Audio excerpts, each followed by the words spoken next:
हमारे यहाँ आजकल एक प्रॉब्लम डिमनीशिया बहुत ज़्यादा बढ़ गई है। दिमागी बीमारियां तो थी लेकिन एक आप डिमनीशिया में चले जाते हो, आप परेशान हाँ। रहना, ये एक अजीब और गरीब तरह के ख्यालात आने, वो बहुत ज़्यादा हो गया है। ज़िंदगी गुजारने का सदियों पुराना अंदाज दिमागी बीमारियों से भी बचाता था। मतलब दौरे जदीद का जो ज़िंदगी गुजारने का अंदाज था वो हमें हाँ। कई किस्म की दिमागी बीमारियों से भी बचाता था। क्या रिसर्च है वो आपके साथ शेयर करते हैं कि अमेज़न जंगलात में सदियों पुराने तर्ज पर रहने वालों में डिमनीशिया की शरह दुनिया से सबसे कम तकरीबन 1% है।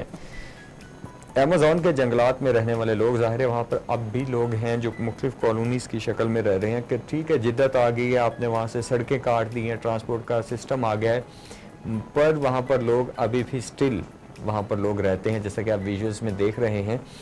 अमरीकी नफ्सियाती और असाबी माहिरीन ने दरियाफ्त किया कि अगर हम इज्तमाही तौर पर जदीद तर्ज हयात छोड़कर ज़िंदगी गुजारने का सदियों पुराना अंदाज इख्तियार कर लें तो बेशतर नफ्सियाती बीमारियों से हमारा पीछा छूट जाएगा।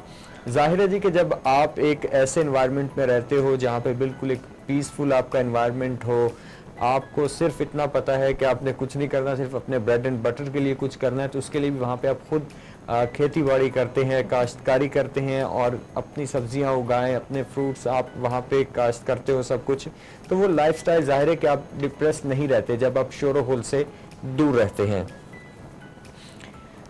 ये बात उन्होंने अमेज़न के घने जंगलात में रहने वाले कबाइल पर एक तहकीक के बाद कही है जो आज भी उसी तरह से ज़िंदगी गुजार रहे हैं जैसे वो सदियों पहले गुजारा करते थे।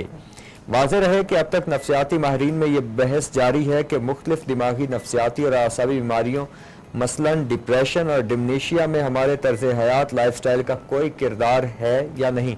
स्टिल जो माहिरीन है वो इसके ऊपर डिस्कस कर रहे हैं। जदीदियत पसंद माहिरीन का कहना था कि अगर लाइफस्टाइल और दिमागी अमराज में कोई ताल्लुक है तो इसका कोई सबूत भी होना चाहिए। अमेज़न में तहकीक से ये सबूत भी मिल गया कि जहाँ से मालूम हुआ कि इन जंगलात में सदियों पुराने तर्ज हयात पर रहने वाले लोगों में डिमनीशिया की शरह दुनिया में सबसे कम यानी कि तकरीबन 1% है। दीगर दिमागी और असाबी बीमारियों का मामला भी इससे कुछ मुख्तलिफ महसूस नहीं होता।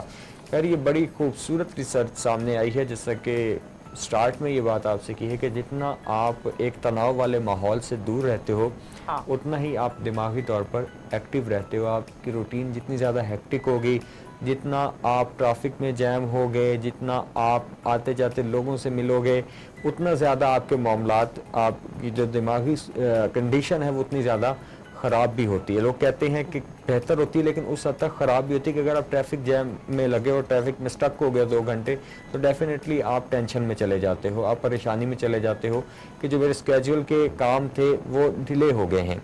वाज़ेह रहे कि दीगर अमराज के साथ साथ दुनिया भर में डिमनीशिया के मरीज़ भी बढ़ते जा रहे हैं।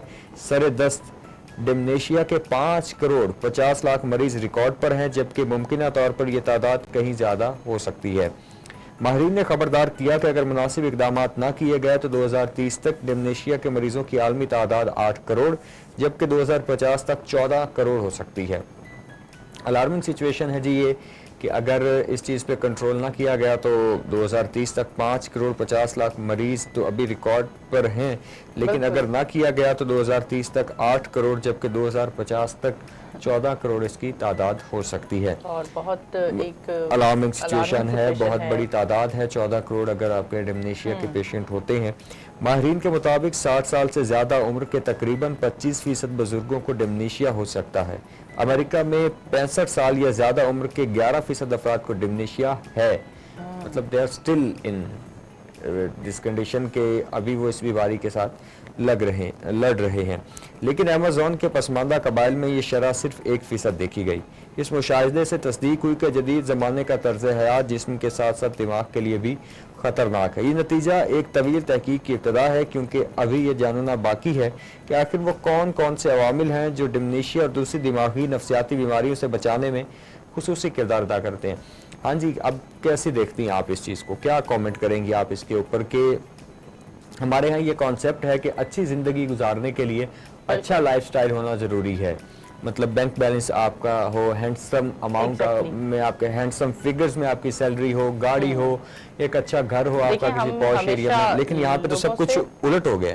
बिल्कुल, देखें ज़िंदगी में अच्छा लाइफस्टाइल और लग्जरी वगैरह एक हद तक मैटर करती है, लेकिन आप उन पर्सनालिटीज को देखें जिनका हम यहाँ वाज़ेह तौर पर जिक्र ना करेंगे, एथिकली ठीक नहीं है, जिनके पास सब कुछ होते हुए भी ज़हनी सुकून नहीं है।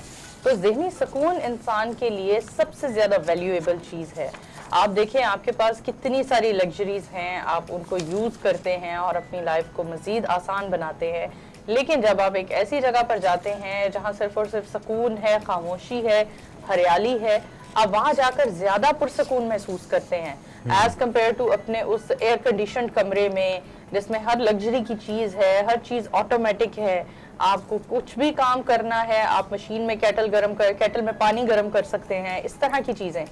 लेकिन तो आप ये बड़ी खूबसूरत आपने बात की है कि जब हाँ, भी आप रूटीन से थकते हैं तो आप अपने फार्म हाउसेस की तरफ या अपने जाते गांव हैं, जो हाँ, आपका एक जहाँ से आप आपका अपने पेट्स को खुद नहला रहे होते हैं, आपकी मेड्स भी इवन के आपके पास उस हद तक नहीं होती हैं, तो वहाँ आप पर हर आप काम जाते खुद हैं, करना प्रेफर करते हैं, तो वहाँ हमें सुकून मिलता है। सुकून मिलता है जैसा ज़्यादा। कि हमारे मजहब में भी कहा गया है कि अपना हर काम खुद करना चाहिए, अपने हाथ से अपना काम किया जाए, तो इंसान को सुकून भी मिलता है। लेकिन लाइफ, शहर की लाइफ का अगर हम जिक्र करें तो वो इस कदर बिजी हो चुकी है, इस कदर मसरूफियात है कि हम नहीं कर पाते।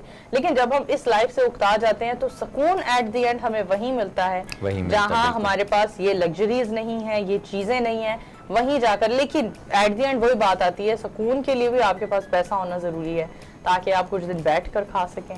एट द एंड वही बात आ गई। लेकिन फिर भी उसमें ये चीज़ है कि जाहिर है हाँ, कि ऐसा दूर दराज के इलाके जहाँ पर ट्रैफिक का शोर नहीं होता, वहाँ पे ज़्यादा रश नहीं होता, वहाँ पर जाकर आप मेंटली बहुत ज़्यादा आप अगर अभी देखें, आप अंदरून लाहौर में जाएं और आप उन एरियाज में जाएं जो शहर से बहुत ज़्यादा दूर है, वहाँ आपको ट्रैफिक की आवाज़, शोर वगैरह नहीं सुनाई देता। बिल्कुल, आप वहाँ ज़्यादा पुरसकून महसूस करेंगे एज कम्पेयर टू अंदरून लाहौर और इस तरह की जो दूसरे एरियाज हैं, रश वाली जगह। तो आप वहाँ पर थोड़ी देर के लिए बैठ सकते हैं, एंजॉय कर सकते हैं, लेकिन ज्यादा देर आप ऐसी जगह नहीं बैठ सकते जहाँ बहुत ज्यादा ट्रैफिक का शोर है।